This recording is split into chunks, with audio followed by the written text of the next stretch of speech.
Good evening, Dr. Covington. I'm sick, so I have a cough drop. I hope that that's not.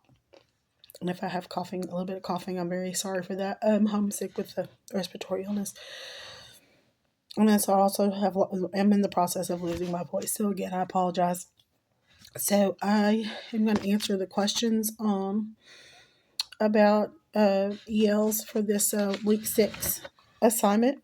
Um, The first one is, what are cultural influences? I think I rearranged some of these questions to kind of put them with ones that someone they went with, but I think I covered them all. What are cultural influences on teaching and learning?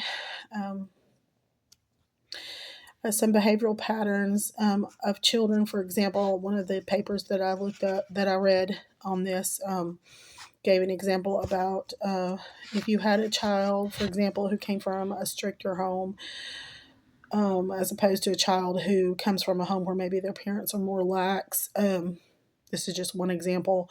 The child that comes from a more lax background may have problems with the teacher who is more strict, and vice versa. But there's just certain things that children bring with them, like family traditions. They might come from a tradition that values prioritizes education more than another child, and then they may get more exposure to things that help them in their academics, more experience with trips, museums, maybe libraries, as opposed to a child whose parents do not necessarily, or culture where they don't necessarily push that. There also might be differences in religion that have contents with subject area. Those are just some examples.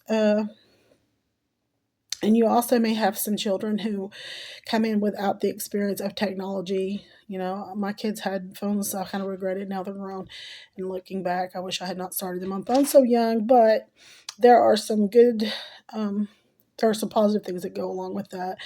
If you have children who don't get that home exposure to technology, they may come and be more apprehensive when it comes to um, testing on computers, or just most schools have some sort of software that they use for their ELs. They do where I'm at. So we should always be mindful of balancing tech, based on culture, or what the children's comfort level is with that. The next question: what are cultural competencies and its role in instruction of ELs? Cultural competency is the ability to be able to effectively work with people from different backgrounds and cultures. Understanding the value of a culture, the role that it plays, and how that improves um, the relationship with the student when you are sensitive to what backgrounds they bring with them. Um, it leads to better academic outcomes. Being aware of cultural biases that you have, we all have them, whether we know we do or not. To some degree, I think I took a test in one of my last not recent courses, but within the last half of the 6 months, I took one of these courses at GCU, where you answer questions on the computer very quickly based on the first thing that comes to your mind, and it kind of helps you with different understanding certain biases you have about yourself. So there are those, I forgot what it's called, but so it's good to be aware of your biases, having knowledge about the culture of the children that you have under your care in your class, going the extra mile to understand that, developing communication with that student however you need to, depending on their level of being able to speak English, finding ways to be able to effectively communicate, developing cultural competence through education and training, being responsible with your PD professional development in that area, and then self-reflection, seeking mentorship and awareness of personal biases, which I said that twice. But then how can EL's culture, values, and beliefs be integrated appropriately in teaching and learning? This is culturally responsive teaching, which we've talked a lot about in my master's program at GCU. Being aware of the different backgrounds that children bring with them. It leverages the assets that they bring instead of being based on a deficit. It's based on what that they're able to do, how that they add to the classroom and to the instruction. And we can value those things by understanding the student's background, what kind of perspectives, cultures, and exposure they've had experiences Building relationships by showing, and that first one too might come along with trauma response, trauma responsive teaching as well, and may go hand in hand with that. Building relationships by showing genuine interest in their lives. And children usually know, they know if you really care about them, is my experience, and whether it's fake or real. Inclusive classrooms, reflecting diversity and showing a strong representation of whatever their culture is as much as possible. Having good software. I know there's some software. It's more than just having translations of something into their language, although that's great. But having things that are made specifically for reaching ELs. High expectancy for these students as much as you would have for any of your students. And then, of course, the buzzword that we hear, differentiate like you would for any student. Encouraging critical thinking and not short-sighting them, making sure that they feel they have that high mark. Reflection on your own biases again, fair and reflective assessments, making sure you have ways to assess them that really reflect growth and not necessarily always a skill or against others. Fair and reflective assessments, safe learning environment. What is a cultural influence with teaching and learning? It causes a teacher to adhere to culturally responsive teachings mentioned before. A teacher will seek to understand and teach to the whole child, which with respect to their individual cultures, traditions, and backgrounds and experiences, etc. And it will also change the setting in the classroom, such as like materials that you use, posters on your walls, the way that you seat your students strategically, so that they get the most out of their experience in the classroom. How do school and classroom environments influence language acquisition? And what steps are necessary to create an inclusive environment? When a school and family work together, it shows that it's been proven over and over again that children see progress. They make enormous progress when parents and teachers cooperate to make language acquisition smooth between home and school. ESLs usually have two teachers, one for content and then one for learning language. So it's always good that these teachers work together as much as possible and have a smooth transition in their understanding what one is doing and how that translates to the other class. A teacher's responsibility is to offer visual supports, cultural representations, and seating, again, that would benefit that child, whether it's with peers that you think they would work well with or just that they need to be in the front of the room. It's really still differentiation, the things that you would do for any student. But they probably need it to a greater level because if they're struggling or if they're depending on where they are in their language, or if they have special ed needs as well, along with being an EL. You could offer bilingual games or books or dictionaries. Encourage dialogue technology with vocabulary building, bilingual options, videos and media with different formats, peer support, group talk. Speak clear, give explicit instruction, feedback, being timely, and to create that loop that we talked about before where it's a constant feedback going between the teacher and the student. Growth-minded, asset-based approach, and then promoting all these things together promote language development. What are the strategies for supporting and celebrating cultural diversity within instruction? This is, again, the asset-based approach as opposed to the deficit-based approach. You give them high expectations, but along with culturally responsive teaching, so they've got that support. And you celebrate the assets that students bring with them. Conveying respect, setting those expectations so that they see their own potential. And you have that family connect, which is very important. RTI is something that these students will often need.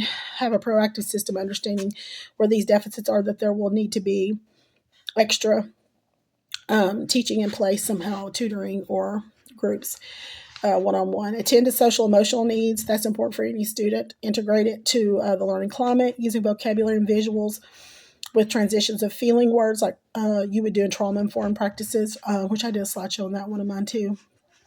Just having the safe space for them and being able to make sure they can communicate their needs or their feelings or emotions. What are some strategies for leveraging home language and cultural assets? Remove basic barriers. Certain tasks that may seem like simple tasks, like entrance, exit, goal sheets, or trackers, could be really hard for an EL if they're struggling in the language itself. So give them ways to complete this and maybe in their own language. would be one way. Content conversations give students opportunity to engage in content conversation in both English or their language. Think pair shares are good for this, with whatever you think they're comfortable with. And then choices for demonstrating mastery allow them to own learning as well as they can, as they feel comfortable choosing a pathway of learning and demonstrating knowledge and letting them be a part of the process in how they choose to do that. What are strategies for responsiveness to the different strengths, needs, and identities of EL students, including special needs? A, culturally responsive materials.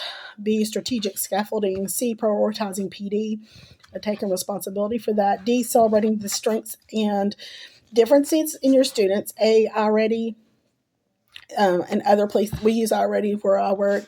That is in Knox County, a site that they use in Knox County for authentic classroom resources, like I was talking before, not always just necessarily translation, but it is actually built to resonate with those students in particular, appropriately challenging materials and providing some scaffolding, providing support, prioritizing PD. I think I said that already.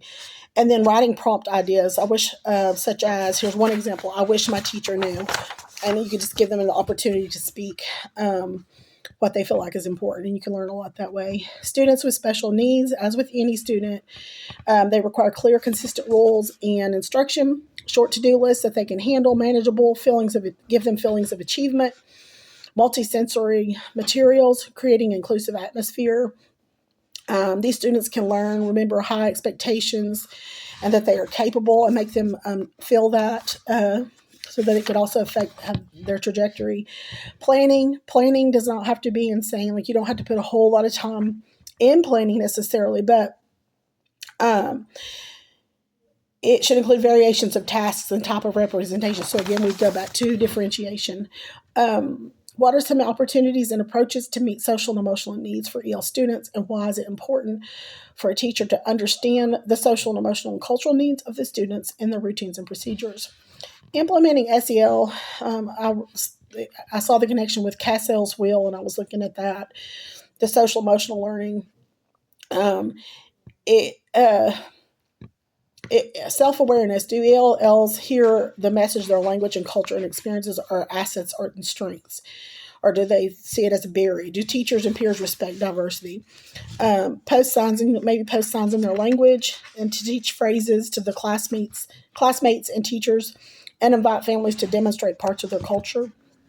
Identifying emotions, like I said, maybe give them an emotion wheel, like with the emojis, or translate into their language so they can point or say what word reflects how they're feeling. ELL's emotional vocabulary, teach them emotional vocabulary. Growth mindset, focus on what they can do. Examine biases again, managing emotions. Role-playing, puppets, peer relations, stories. Stress management, introduce concepts like yoga. I know a lot of teachers do yoga, but that's just one idea of ways to like deep breathing, manage calming techniques, having that calming corner. Appreciating perspectives, demonstrating empathy, recognizing strengths. It's important because it teaches the child a holistic way of thinking about themselves, to take ownership of their mental health and physical health, and also be able to be translucent about what they need. How might family and community practices or funds of knowledge influence language learning? It keeps the student motivated when they sense connections with what they're learning to what they're familiar with, and improves language acquisition. What are some strategies for building stronger families and community and school partnerships? Also, what are the effective family? These are the two I put together. I thought they kind of went together. Are effective family engagement practices that support and highlight the assets of home language and communication, family involvement, intentional strategies for families, and inclusive community engagement practices. Research consistently shows that when families are engaged in student education, those students tend to perform better. So when that's fostered in that community, with mentoring, tutoring, those are some ways you could do that. Programs or just other outreaches, just fulfilling the needs the family might need. Sometimes they might need food, but just whatever the basic needs are, trying to reach out to them, help them to create a comprehensive support system in your community is always going to help the child indirectly. Culturally relevant communication, some strategies, translators, interpreters, multiple language materials like newsletters or policies or schedules, put those in their language. workshops and resources for parents, like on parenting or language systems, learning English, and just doing find any way you can engage the parents, and building trust through community events, organizing events that celebrate diversity. Um, we have Hispanic Heritage Night once a year, and it's my favorite night at our school. I love it. It just feels like a giant family. It's so much food, and it's all authentic, and the whole community is involved. I love it. And the kids are so proud of their parents when they're there. But peer mentoring, pair students with older students maybe that speak their language or have similar backgrounds. But I apologize for the screaming in the background. I have a gamer, and I told her to be quiet. I guess she forgot. She has short memory, if you heard that at all. But again, this concludes my interview. Um, and I appreciate your time, and I hope you have a great evening. Thank you.